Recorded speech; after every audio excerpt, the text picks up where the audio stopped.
Let's talk about a myth in programming, which is the perfect tech stack, because chasing it might actually be the thing that's holding you back. Look, I know it's tempting when you watch a YouTube video or read a blog post or hear about it from another developer. They start raving about this new framework that's came out and how fast it is, how efficient it is, and how they just love it. And it's the greatest thing since sliced bread, if you will. And this is going to start to get you thinking that, hey, maybe this is the right one for me. Maybe if I switch, everything will be a lot faster, a lot cleaner, and a lot easier for me. But here's the truth. There is no perfect tech stack because it doesn't exist. And if you spend too much time trying to worry about what is the perfect tech stack, you're going to take that time away from what really should be spent coding and learning and things of that sort and transfer it into doing something that's a lot more productive. So in this video, I want to talk about what actually matters with the code stack, how in depth you really want to become at a stack, and if you were to change a stack, when do you want to do that? And when do you actually want to consider that? So let's talk about that in this video. All of us have gone through this phase, especially starting out of stack hopping. You know, for myself, I started out with the MERN stack in the web development space, if you will, which is going to be MongoDB, Express, React, Node. Then you may see someone else using Next.js with PostgreSQL. And then if you go on TikTok, you may see someone using Astro or Nugs or Bun. And now you're starting to think, hey, you know what? Maybe I need to be switching as well because they seem to be enjoying that stack a lot more, and it'll make me a better developer and things will start to click a lot quicker for me. But I found that that necessarily wasn't the case at all. You see, the problem is every time you switch stacks, you're going to reset your progress back to zero in that ecosystem of its advantages and disadvantages. And you never get a really good deep part of understanding and getting past that learning curve. So you find yourself kind of stuck building certain projects, but you haven't really tested what all it can and can't do from a limitation and from an integration perspective. So the more time that you actually spend with one particular stack, the more efficient you're going to become at it. And it's ultimately going to help you become a better developer and a master, if you will, of what that stack can and can't do. So you may be wondering, well, if there is no perfect stack, what exactly should I be looking for? So the first thing you always want to consider is that whatever stack you choose should be able to solve the problem that you currently have. If you're building a dashboard, does it handle data fetching well? Does it render cleanly? If you're building an API, does it make API routing and middleware easy? You know, what does the end user experience looks like? What does authentication integration looks like? The second thing you want to consider is the community around it, how well it's supported, and the documentation that goes along with it. You don't need to know the latest and newest frameworks and have all of these bells and whistles that come along with it.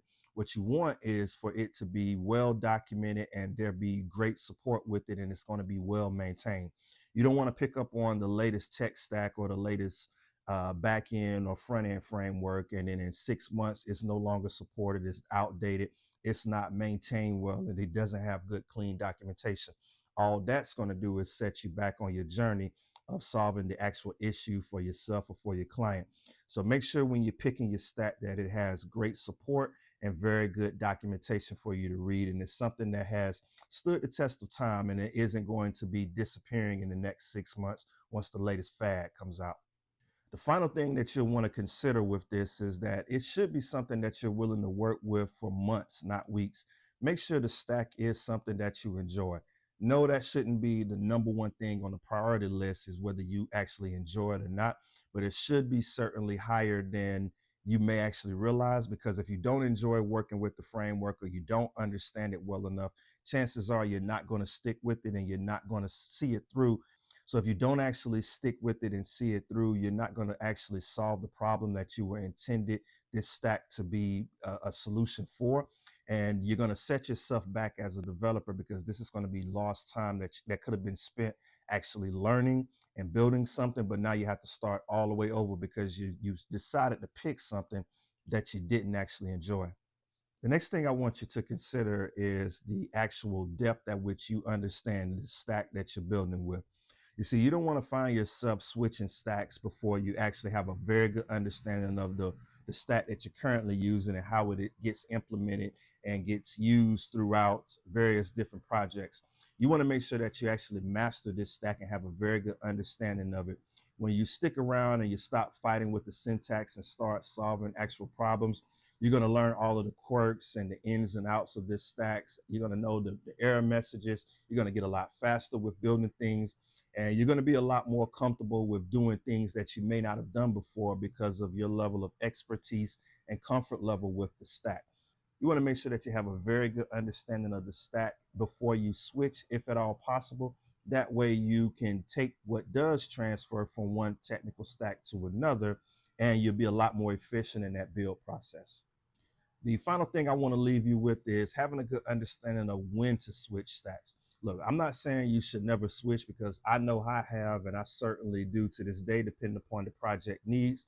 If I have a client that needs something real time, I have a stack. If I have a client that doesn't need something real time, I have a stack for that as well too. Sometimes you're going to outgrow a tool and you're going to find yourself, hey, you know what? I've conquered. Now it's time to move on.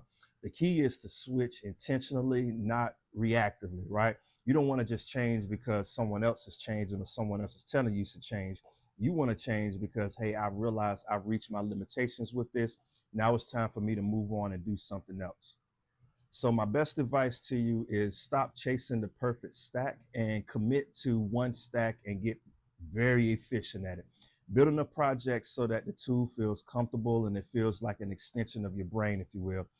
Because there is no perfect stack. You just want to find the right stack for you, become a master at it, and once you become efficient at it, then look to move on to that next stack that's going to solve that client needs. So I hope you enjoyed today's video, and if you did, feel free to give me a like, consider subscribing, leave a comment on what you'd like to see next, and I'll see you in the next one.